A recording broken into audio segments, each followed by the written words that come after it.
Hi, I'm John Montgomery. I'm Deputy Associate Administrator for Policy at the NASA Aeronautics Space Administration.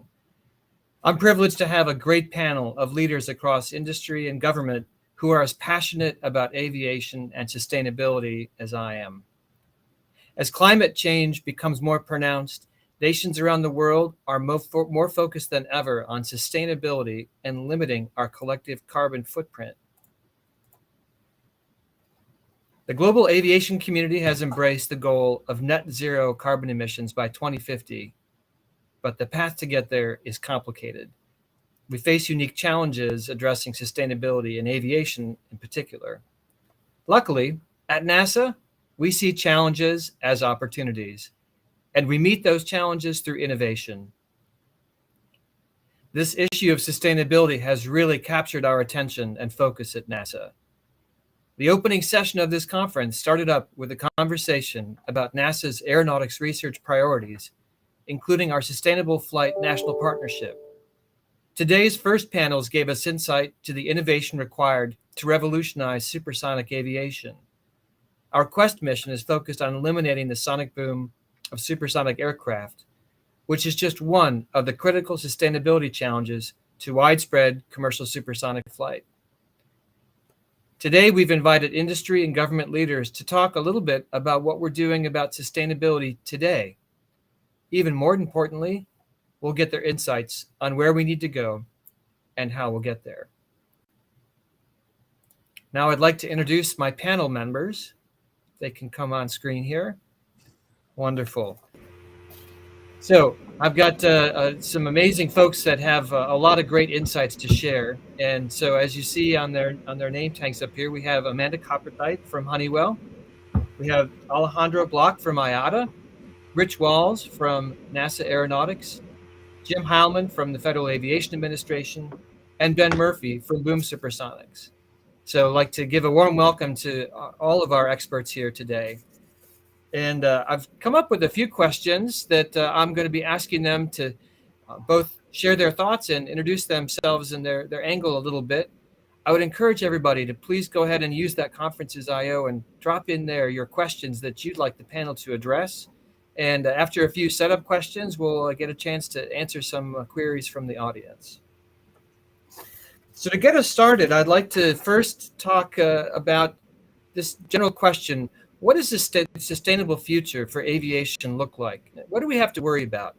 Maybe, Jim, would you give some first thoughts about that, please? And then after Jim's done, maybe others might be able to share some thoughts too. Over to you, Jim. Yeah, thanks, John. So I'm Jim Heilman. I'm the Chief Scientific and Technical Advisor for Environment and Energy at the FAA. My day job is to think really deeply about that question, John, and to think through this space. And so for me, when I'm thinking about sustainability, I'm thinking about the fact that we have this amazing aviation system and we want to continue to get the benefits from it. But at the same time, our activities as society have impacts on us as people as well as the natural environment. So when I think about sustainability, at the forefront of my mind is the fact that we as society, we just have to stop contributing to CO2 levels in the atmosphere. We got to stabilize CO2, and that has to be job number one. But we can't lose sight of other things that are really important. We need to deal with noise. That's a concern of communities near airports and under flight paths. We have to deal with air quality issues. But where I spend a lot of my time is really that question about how do we keep flying, but get the CO2 level stabilized. So that's where my mind goes on that, John. And I could go in so many different directions. I'm really looking forward to this panel to start working those. Wonderful. Thanks, Jim. Let me start. So looking at my list here. So Amanda, what thoughts do you have? What does sustainability look like for aviation? Yeah, sustainability for aviation looks like a number of things, right? From different types of fuels, whether it be sustainable aviation fuel, electric aircraft, electric propulsion, hydrogen, as well as making sure you have fuel efficiency and operational excellence.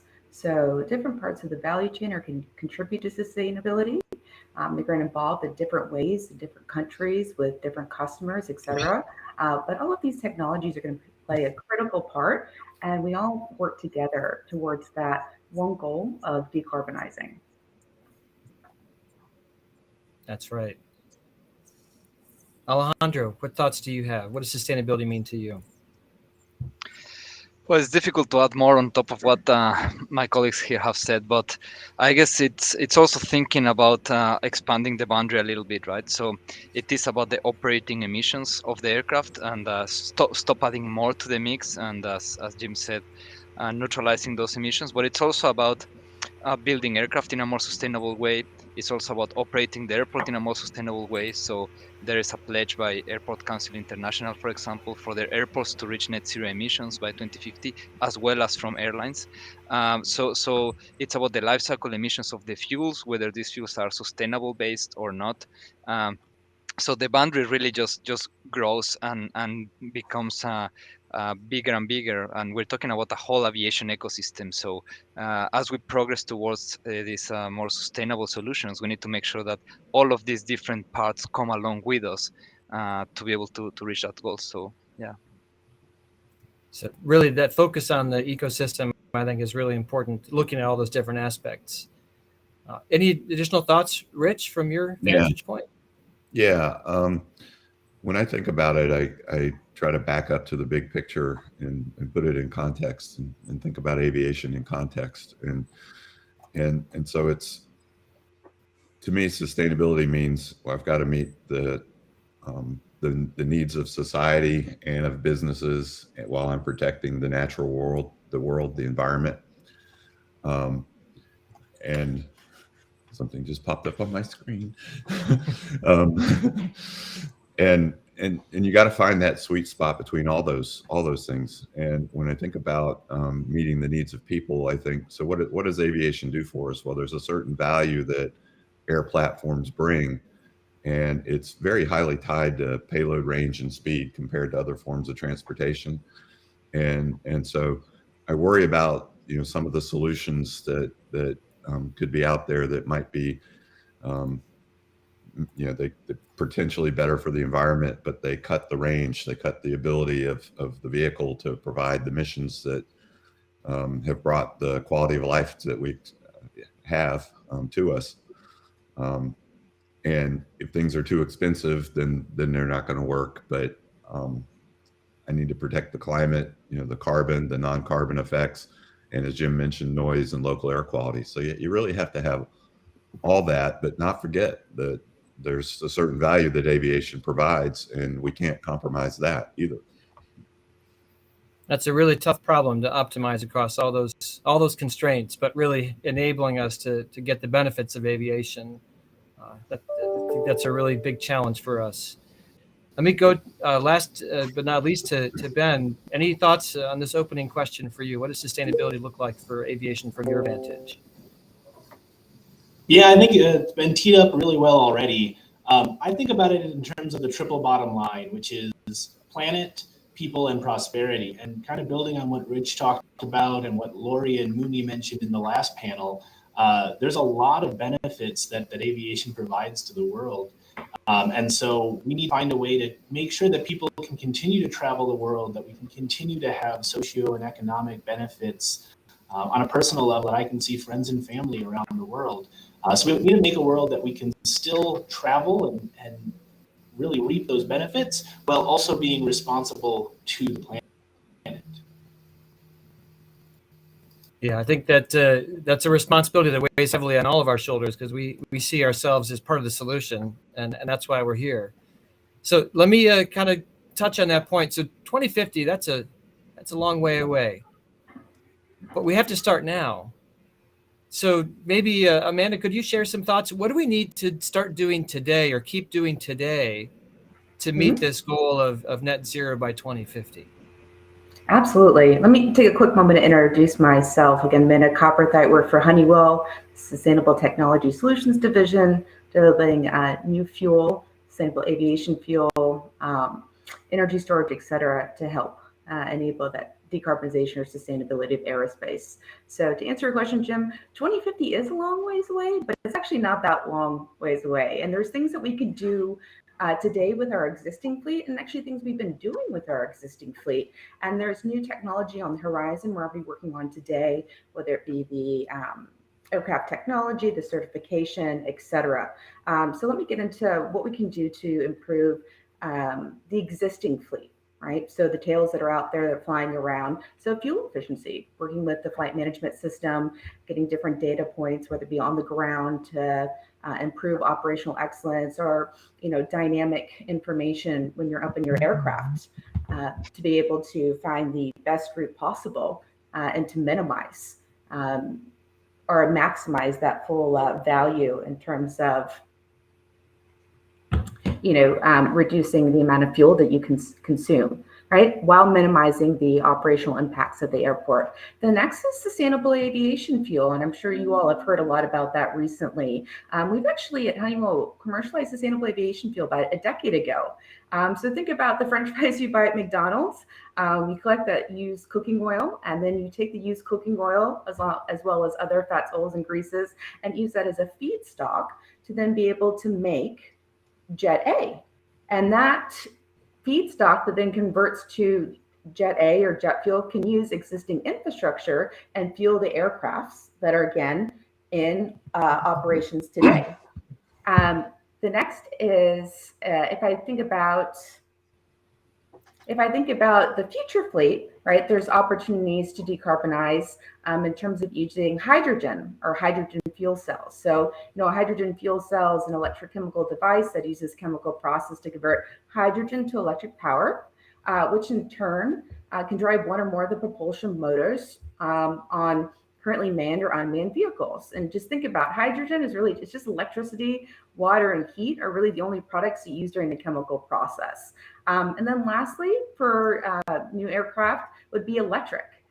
This is an alternative option for future flight, and it helps make aviation safe, quiet, which has been a big theme of this conference, as well efficient and clean. And so working towards that. But again, existing fleet and future fleet, but there needs to be continuous innovation happening, not only just focus on the aircraft, but into the broader ecosystem to make sure we're delivering a safe and sustainable product.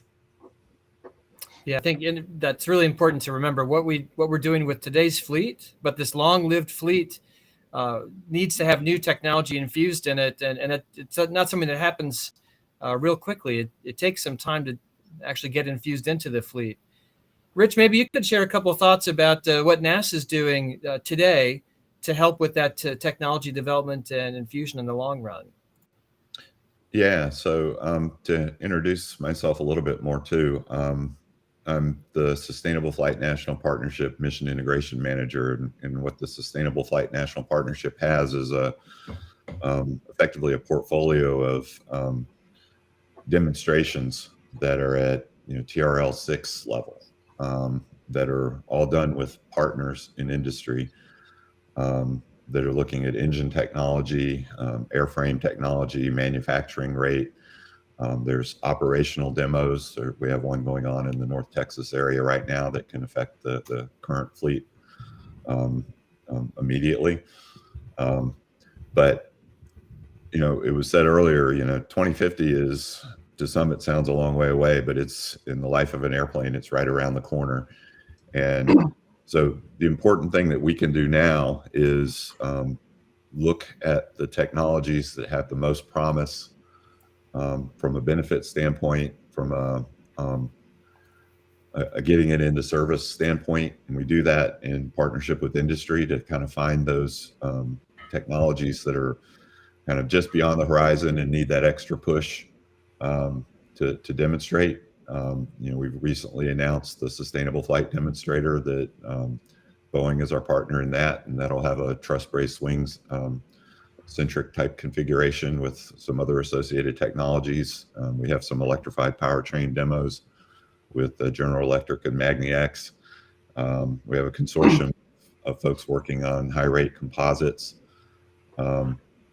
So working with the industry to do these demonstrations now in the 20s is what's going to allow us to accelerate, and accelerate means to get these new technologies into the fleet in the 2030s, because that's the practical time in which it could happen, given the time it takes to do these things. So doing those now while we're continuing to explore further out things for future. So it's really getting going now on bringing those things to flight to show that they can actually provide the benefits that we assess that they can in the lab, and really trying to prove it out in flight. Is that right? Yeah, it's more than the benefits, but it's understanding the benefits, but it's understanding all the anything new has some unknown unknowns, and you can't just think about such and such a technology might burn less fuel, but how am I going to certify it? Is it going to be different? Is it still safe? Is it, the illities, if you will? Is it going to cost 10 times as much compared to another technology? There's any number of factors that get looked at, but the centerpiece is the technical demonstration of these things, and the transferring of the knowledge into the companies that will make the decisions about what products to feed to the market. So, yeah, without finding a pathway into market, then we aren't going to get the benefits out of those research investments, are we? No. And you can't wait for the partnership part is extremely important, because if NASA were to go it alone and write a paper about it, it would add a generation to companies and learning about it and ingraining it in their toolbox. And so we have to do this together. One of the things John, that, if I may, yeah, sorry, please, I wanted to build on something Rich said, because yeah, he talked about the time, and in your question you said 2050 is a long way away. And Rich said, well, when you look at it on an aircraft perspective, it might not be that far away. And I just want to stress on this point, because I think the time dimension is very important here. So just to think about two things. One is how long it takes to develop a new aircraft, and with that time can easily exceed 10 years, right? So even if we start right now, it'll take easily 10 years to bring a new generation of aircraft. And the other one is how long this aircraft stay in service flying, and that can be 20, 25, 30 years, right? And this is very important, because just imagine that we had this magic airplane that we could, the technology is ready, and we can produce it next year, and it's zero emissions, so no CO2, no NOx, no water vapor, no contrails, nothing. It's just perfect. The aircraft that are produced this year are still using kerosene fuel and still producing CO2 emissions. And it will take 20 to 30 years for all those aircraft to be phased out and be replaced by this new magic aircraft, right? So that already brings us to 2050. So, I mean, I'm putting a very simplistic, silly example, but it really brings down the message of the time is very important. And I think that 2050 is not a long way away. I think it's around the corner. And luckily, as Amanda said, there's been things that we've been working on before this, for a long time. But I think that the urgency of this cannot be overstated. Not because it's 2050 we can relax. And I think everything Rich mentioned and a lot of other initiatives are quite urgent, because we really need to bring all of these solutions as quickly as possible. So yeah, I just wanted to highlight some of those aspects. Yeah, and if I can add on to your point, Alejandro, you talk a lot about maybe the demand side of the aircraft, and I sit a lot on the supply side. So we have sustainable aviation fuel today, right? We're going to have to be able to identify other feedstocks. We call next generation feedstocks, and the associated infrastructure to be able to gather those feedstocks. Also, the network to be able to power electric propulsion. That still needs to be built out. Think about what the vertiports are going to look like, potentially on top of buildings, what type of sensors and safety and that type of infrastructure that's needed. Same thing with hydrogen, right? Hydrogen is green and clean when it is powered by renewable energy sources such as wind and solar. And today that network is being built out, and some batteries are available, but there is still a lot of intermittency, and things like long duration energy storage are critical. So, at Honeywell, we are tackling a lot of those big questions and trying to bring that technology to market. It's going to take time, but we started a few years ago, because changing from the existing infrastructure to new, right, to be able to support the new aircraft and propulsion, et cetera, is going to take some time to be able to be there and to be cost effective for adoption. If I could jump in too, I think, what Alejandro said, the current fleet is going to be with us for a while. And that speaks to the importance of drop-in fuels and the sustainable aviation fuel grand challenge initiative that the government has that my friend Jim knows far more about than I do and can speak to that. But the ability to use fuels with the existing fleet and the future fleet is incredibly important. Yeah, Jim, could you share some thoughts about sort of FAA's perspective on what the suite of capabilities are needed to meet this challenge, and maybe how you've helped to lead some of the articulation of the U.S. agenda for this sector? Yeah, thanks, John. Happy to do so. So we, with it in 2021, November 2021, the Secretary of Transportation released a U.S. Civil Aviation Climate Action Plan, I had a lead role in working on that, but it was more the pleasure of getting to work with folks like you, John, and Rich, and others across the federal government. And while the plan resides on the FAA website, it really reflects a whole of government approach. And when we put this together, we were thinking about the 2050 net zero goal, getting the net zero greenhouse gas emissions from aviation by 2050. And what do you have to do to get there? And what you realize pretty quickly in that is some of the inertia that everybody's talked about. So if you look at, the whole system of emissions created by aviation, 97% in the United States is from burning jet fuel. The other 3% is airports and avgas. You look at that, 80-some% is en route. So it's really, you got to improve the cruise operations of aircraft. And then you look at those aircraft, and the vast majority of those emissions are for aircraft that are flying long distances, which are honestly the most efficient form of long distance transportation in the United States. So we have to go from a place of real efficiency to get even more efficient.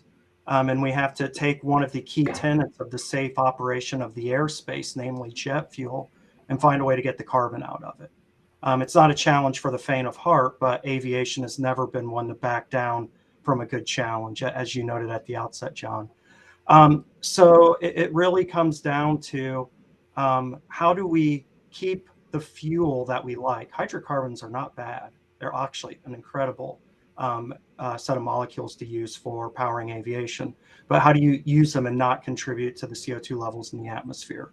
And that really comes down to the sustainable aviation fuels, which is at the core of the activity of the government as a whole to get the net zero by 2050. If you're thinking net zero 2100, a lot of other options come up, but it's just a real challenge when we have aircraft coming off the assembly line or being ordered multi-billion-dollar orders, and those aircraft are going to be flying to 2040 or 2050. For that matter, the one that blows me away is the 747 assembly line just completed operations after 50 some years, and everybody's like, wow, that's a long run assembly line. Hello everyone, the 737 assembly line started before that, still in operation. So these assembly lines, when they get stood up, the intent is that they're around for a long time. So it's really important that we figure out how to decarbonize with the fleet we have, the infrastructure we have, and that all points back to SAF and the effort there. And if I can add on one thing to yours, Jim, in terms of existing infrastructure, whether it's refineries, petrochemicals, things go into materials, right, that make aircraft or to fuel, there's opportunities today to decarbonize that existing infrastructure through carbon capture, utilization, and sequestration, right? The IRA bill in the U.S. that is really supporting that. So I'm looking to be able to decarbonize, again, existing hydrocarbons. We like the hydrocarbons. Sustainable aviation fuel is great. There are opportunities across the value chain to reduce those greenhouse gas emissions for the current installed base while also looking to the future. Yeah, I think we see that across the board, right? The role that SAF plays is really huge in meeting those near-term goals. And it's really sort of getting that investment going and getting that fuel to the airplanes and make it widely available and make sure we're understanding the environmental impact of it, while at the same time really innovating a new technology to figure out how we can either look to other fuel sources or other modes of transportation. And we heard a little earlier today from a couple of panels talking about the challenges that we're addressing in supersonic flight. Ben, really interested to hear your thoughts about what are some of the ideas that Boom has to introduce sustainable supersonic flight? Yeah, absolutely. So as you said in your intro, boom also challenges as opportunities. The supersonic flight does burn more fuel, and there's a lot of benefits that come with that.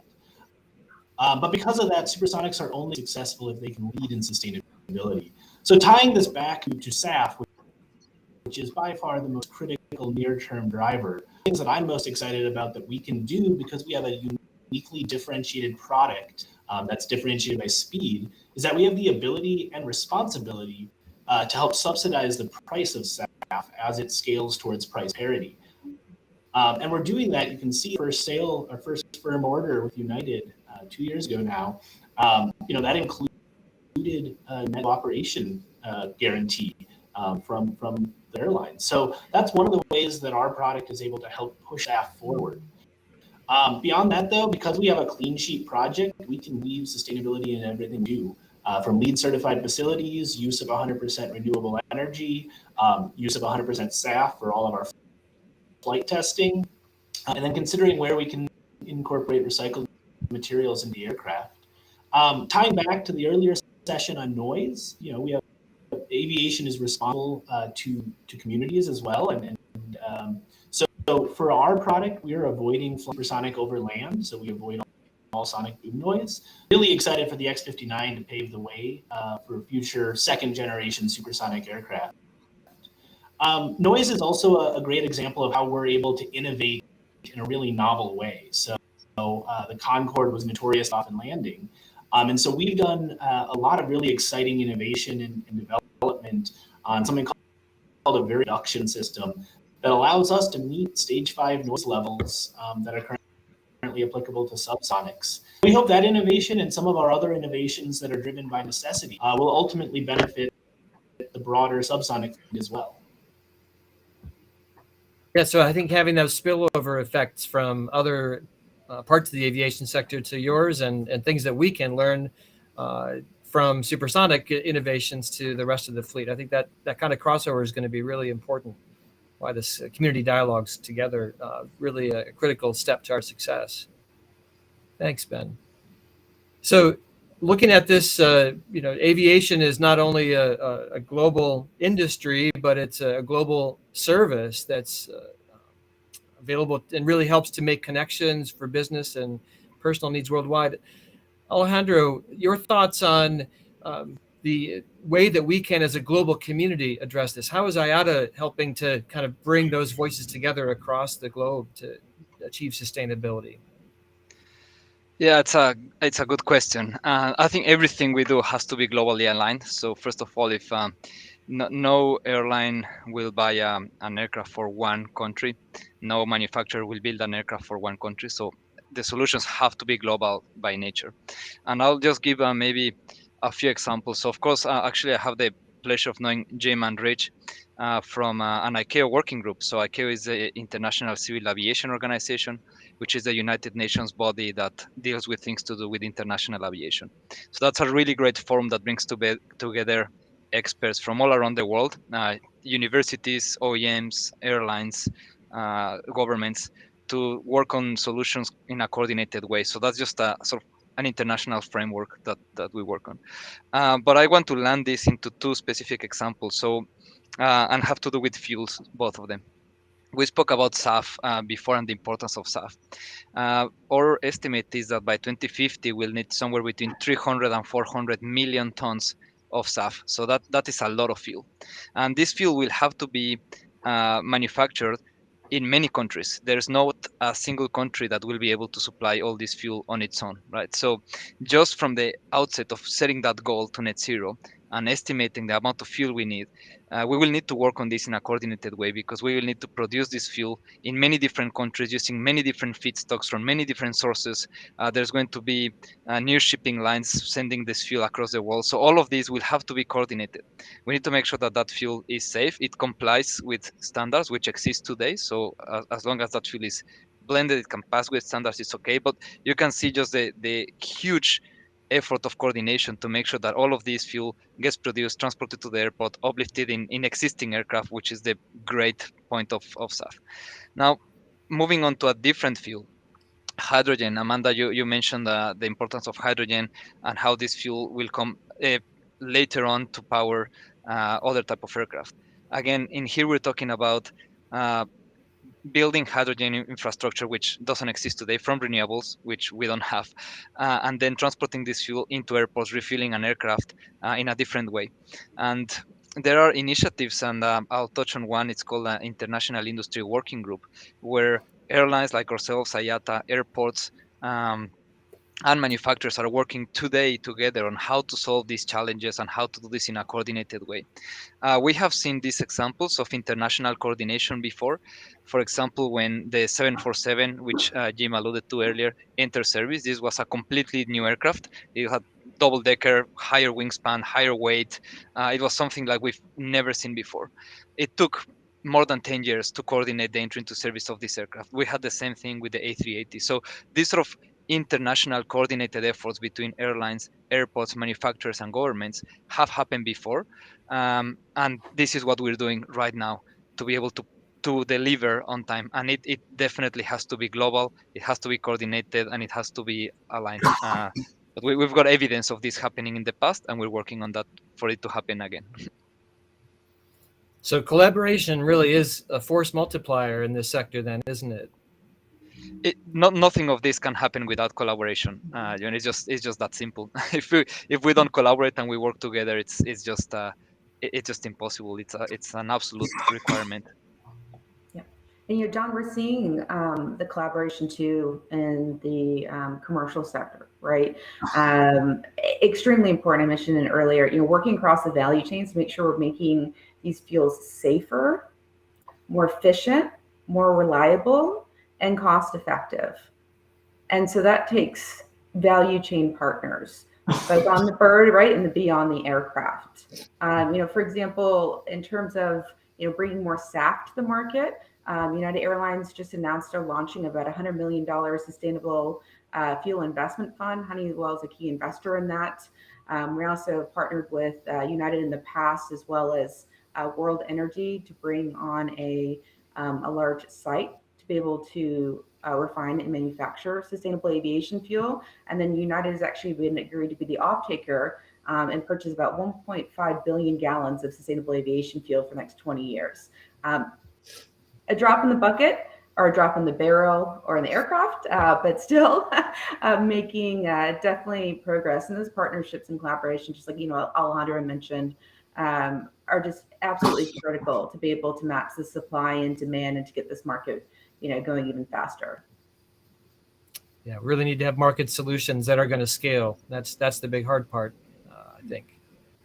I know that, in fact, in my opening remarks, I made a comment about the 2050 goal for net zero carbon, but as Jim reminds us, it's actually broader than that. It's greenhouse gas emissions. So what are the other things that we need to focus on besides CO2, and what kind of challenges does that present to us? I'm going to put John, yeah. I'd be happy to take that one for you. I feel like I've been talking about that quite a bit of late. There's aviation activity obviously has an impact on the climate through the tailpipe emissions of CO2, as well as the fact that you have fuel production results in emissions of greenhouse gases, et cetera. There's also the activity of aircraft themselves that also impact the climate. And what it actually is the condensation trails produced by aircraft. These are, just simple water vapor. It's all it is. It's condensation of water vapor behind the aircraft. And so when these form, they sometimes persist. And whether or not they persist has to do with atmospheric conditions, largely related to saturation levels of ice in the upper atmosphere. But if they do persist, then they can form a cirrus cloud, something that we refer to as aviation-induced cloudiness. And when you change the cloud cover of the planet, you're actually also affecting the radiative forcing balance of the planet. And so these persistent contrails are also a contributor from aviation to climate change. Now, unlike CO2, which we know really well, we know it's warming the planet. We know exactly how much we're making from aviation. We can count down as many decimal places as you want based on the gallons of fuel used. The impacts from the aviation-induced cloudiness is really uncertain. And it's going to vary by time of day. It's going to vary by the area you're flying over. Are you flying over other clouds? You're flying over the desert? You're flying over snow? You're flying over the ocean? And there's a lot of differences in its impact. And during certain limited scope, it's actually a net cooling to the atmosphere, while overall it's a net warming. So it's something that, we're putting a lot of thought into and better quantifying, and then coming up with solutions such that we can cost effectively mitigate this climate impact. But it's not straightforward, and not that decarbonizing aviation is straightforward, but it's even more difficult than that. So that aviation-induced cloudiness has a lot of attention on it, as trying to understand when it happens and how it happens, and then what the actual impact on the environment is. It sounds like. Yeah, what's your matter? Go ahead, Rich. Yeah, I was going to say that there's the uncertainty, and so one of the things we're trying to do is, and others around the world is gather more observational data at cruise, and there's a lot of variables in there. I mean, it's partly the technology of the combustor, it's partly what the fuel itself is, the constituents of that, and it's partly the atmosphere you're flying in. We were at a workshop a few weeks ago, and one of the climate scientists said, we show these uncertainty bars, but we know that, and there's cooling and there's warming, but it's net warming. But if you ask me, am I going to form a contrail over Washington, D.C. tomorrow morning at 8 o'clock? I can't tell you. And that's the difference between climate and weather. And so being able to know when you're going to form a contrail,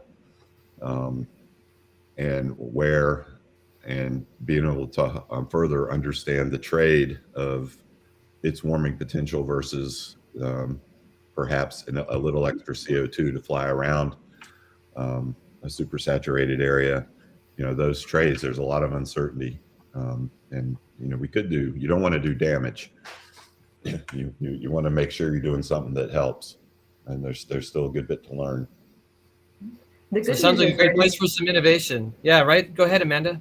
Yeah, I was going to say the good news is, once we can figure that out, where the colder pockets of air, where seasonality is, Jim mentioned, where there's the highest kind of negative impact in flying. Those flight management systems are pretty sophisticated, where we can do potential route optimization, rerouting, changing of altitude, et cetera, that can still keep the airline right on its operational trajectory or goal. So again, solving both sides. It's again good that we have that level of sophistication around flight management systems.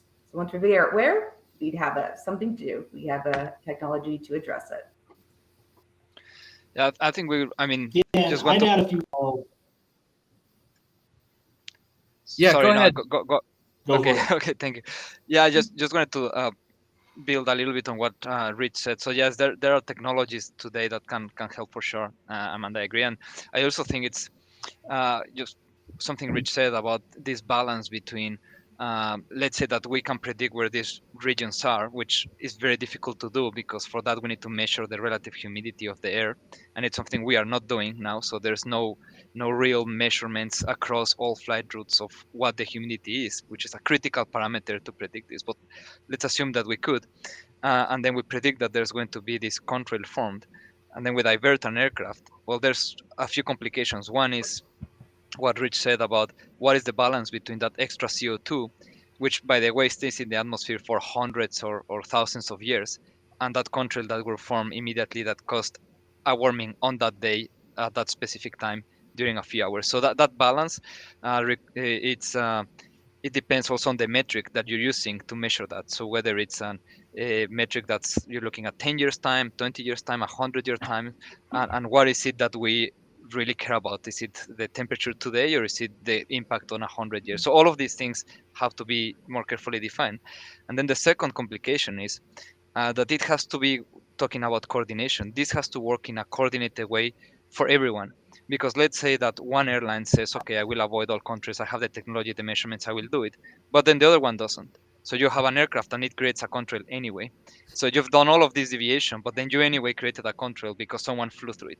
And these effects are not additive. You know, with CO2, you've got one aircraft, one amount of CO2, two aircraft, two, three, like that. But with contrail, it's not like that.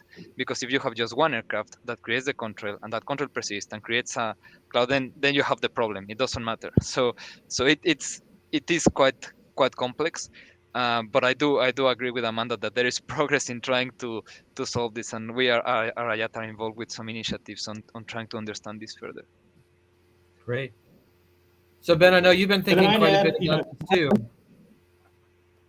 Yeah, it's something I'm deeply passionate about. So this is actually one challenge that supersonics don't face quite as much. The atmospheres that we fly at are largely too dry for contrails to form. So just by nature of the routing that's meant for supersonic aircraft, we expect greatly reduced condensation. We are looking at other non-CO2 effects, though, things like particulate emissions and NOx. And so we're really focused on looking at fuels and combustors that may those emissions. So in the field, can we reduce aromatics, maybe while keeping it drop in ideally? Reducing aromatics reduces particulate matter, reduces contrail formation. And then NOx is another one, a combustor byproduct. And so we're really focused on looking at emerging lean burn combustion system and plasma assisted combustion systems to see if those are a viable solution in our timeline to have a meaningful NOx reduction. So that the nature of the fuel actually can have itself a big impact then on the contrails that are formed, and the nature of the combustor. That's really important to understand. So I've got a couple of questions from the audience. We've been hitting many of the topics there, but let me ask this one. So is hydrogen-based aviation a practical way forward? I've been hearing and reading a lot of different views on that, but I'm curious the thoughts. And Amanda, you did touch this briefly earlier on in hydrogen, but what role does something like hydrogen play?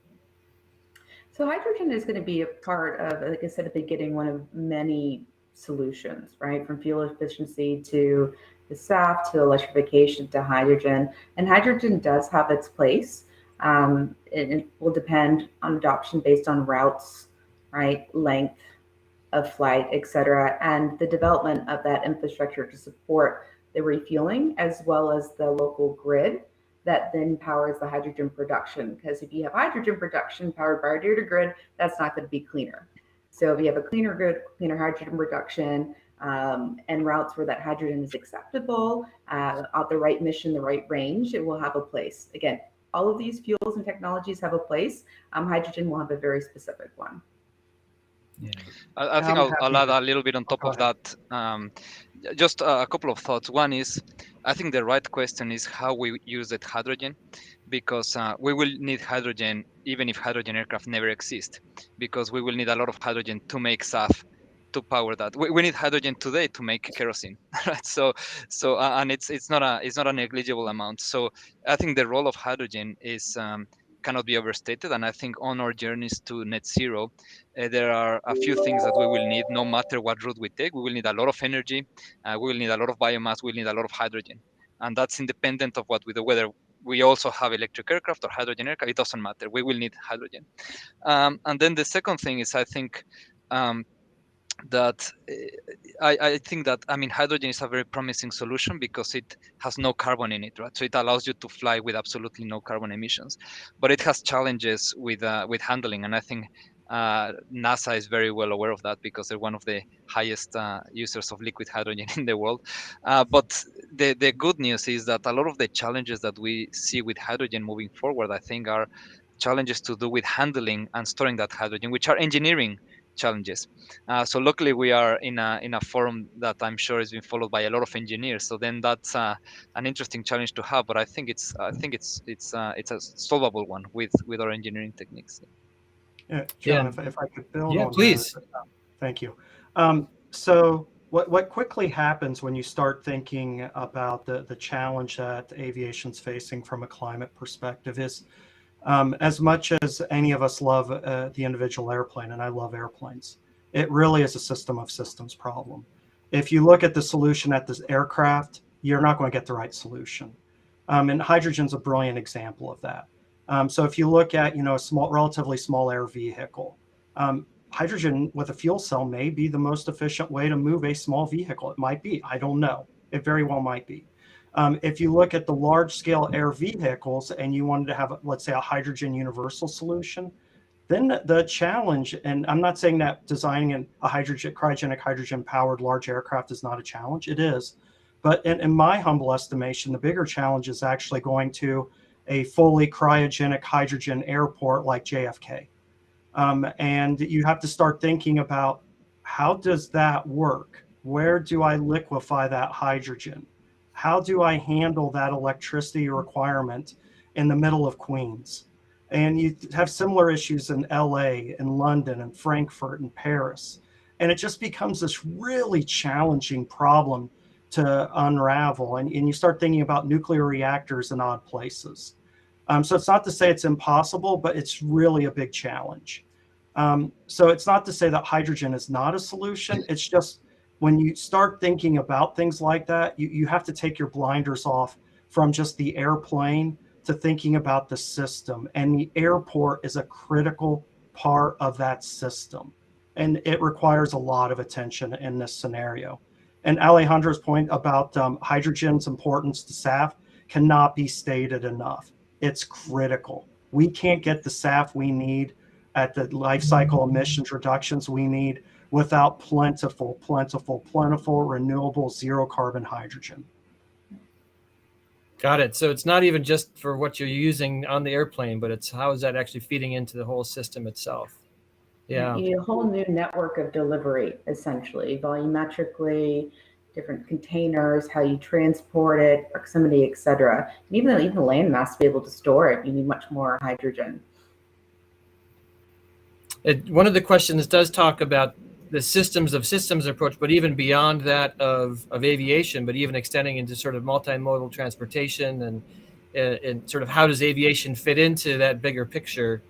And so I guess my question is, how is that sort of entering into the debate? Are we looking at leveraging capabilities from other sectors in aviation, or things that we're learning in aviation that can extend to other modes of transportation?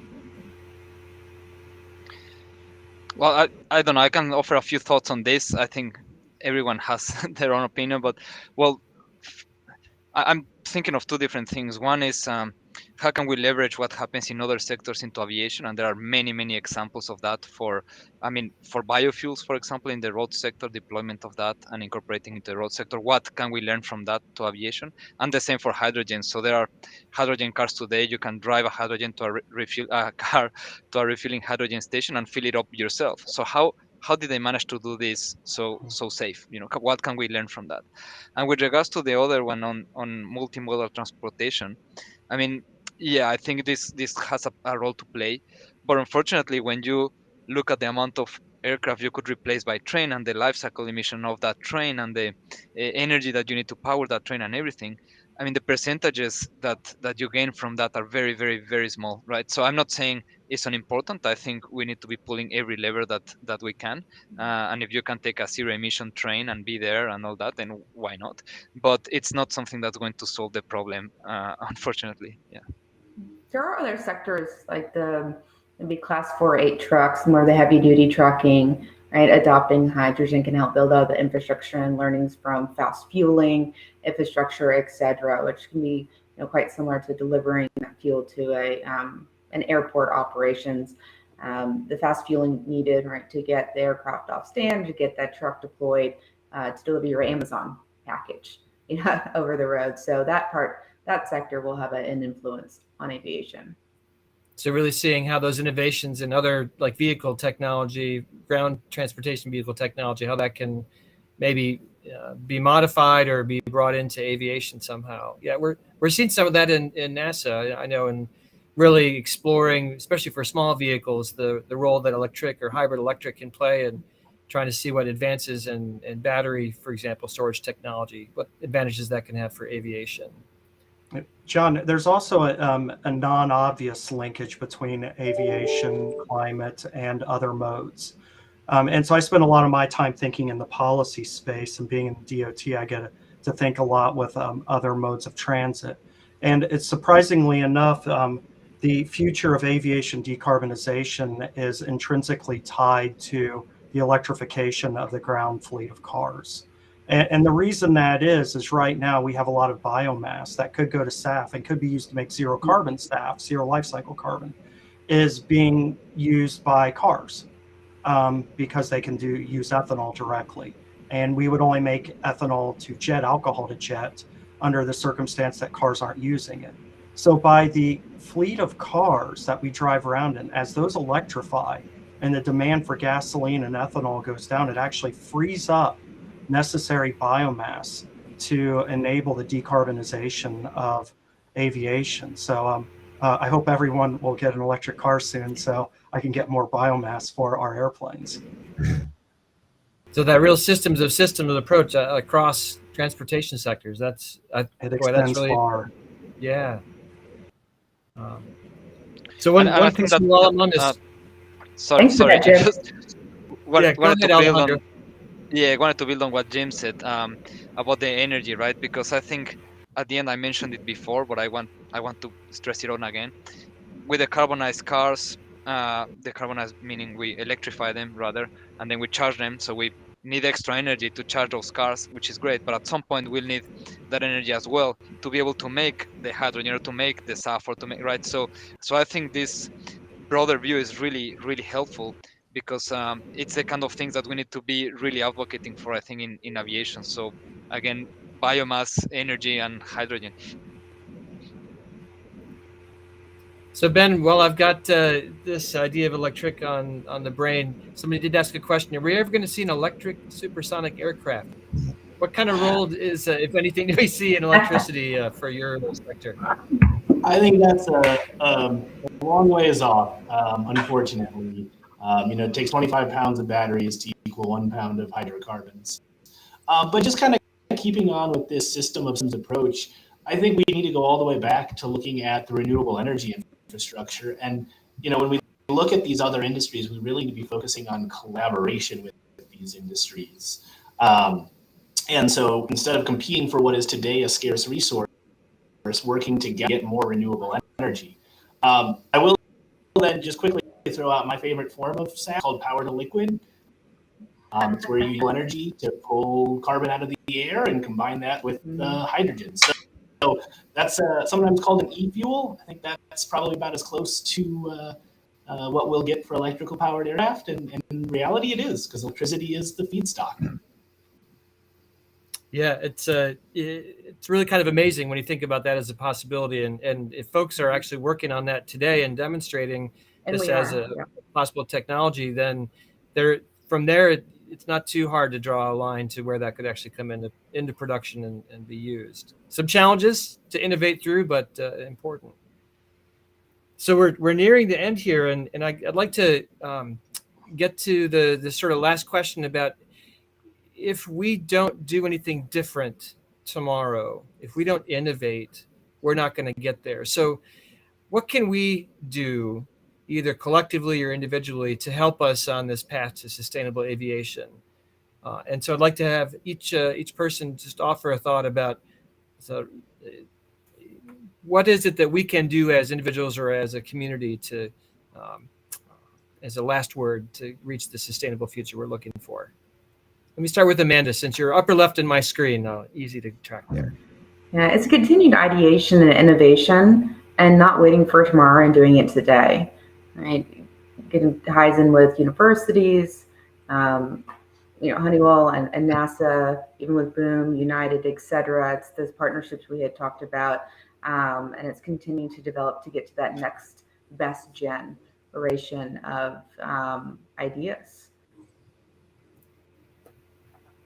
Great. Alejandro? Right. So many things come to my mind, but I'll just speak on one of the topics on non-CO2 emissions, for example. So we mentioned some of those challenges, and one of the things that we want to do here at IATA is to really understand how we can be part of the solution, and what are the things that we could enable. So one of the things that we spoke about in preparing for this session is what can be different after we finish that session. So I'm not sure that we can change things very immediately, but and speaking of collaboration, I would very much welcome to collaborate with NASA, Honeywell, the FAA. Well, Boom doesn't. You mentioned you don't predict contrails, but you're invited as well to some of the initiatives that we're running on trying to understand further non-CO2 emissions and ways to mitigate them. So I think that's something that we can think about. Yeah. Challenge accepted. That's great, Alejandro. Hey, Rich, what's your thought? I think we have to remember time is really important in all this, and focus on some key technologies that have a real chance to make a difference, and get them across the technology valley of death. But while we're doing that, we can't quit exploring what could come beyond those. But we have to pick some and do them. Make some bets, as it were, and go do them, rather than thinking about the problem for another decade, and then we're that much closer to 2050. And I think we're doing that. So bias for action is really important for us to be successful. Yes. Yeah. All right, Ben, what's your thought? It's a bias for action, and it has to be today, and really just hammer home the importance of sustainable aviation fuel, and it's supporting it in every way, whether it's Honeywell producing technology themselves, companies purchasing sustainable aviation fuel certificates today through organizations like SABA, which Boom does, or whether it's offtake agreements with emerging technologies, existing technologies, the FAA, the SAF Grand Challenge, and the work that's being done to reduce the carbon intensity of more mature SAF pathways. It needs to be an immediate, all of the above approach to promoting SAF. Great. Lots of good ideas there. Hey, Jim, last on the panel for this question. Yeah, thanks, John. I have two thoughts for you. One is efficiency. Every person out there is some way touching the aviation enterprise. And we're all thinking of different things that can make the operation, the actual aircraft, things about it more energy efficient. We should be doing everything we can to maximize energy efficiency, because regardless of if the future is SAF created from biomass or power to liquids or hydrogen or electricity, I guarantee you it's going to be more expensive than oil-based jet fuel. And the only way the flying public will be able to get behind that is if we get a dramatic improvement in energy efficiency such that they don't have to foot that full bill. So let's get as efficient as we can as quickly as possible. So that's my closing thought for you. All right. Yeah. So I think coming out of this panel, let's all think, and I challenge everybody in the audience, what'll be different after you've heard this panel? What are you going to do differently tomorrow than you were going to do before you heard this panel? What sparks that have we ignited to help that innovation really bring us to the future? We need everybody's voice and everybody's ideas. Check out our Dream With Us challenge. You'll look in GatherTown. We're challenging our 6th through 12th grade students to share their vision for sustainable aviation. It's never too early to start. Everybody can take a step on that journey, and we'll get there together. Now we're going to have our next NASA in Action segment. Give you a huge thanks to all of our panel members and your time and your insights. And thanks for bringing us to life. So over us to our NASA in Action, gathering data to aid sustainable aviation fuel adoption. Thanks, everybody.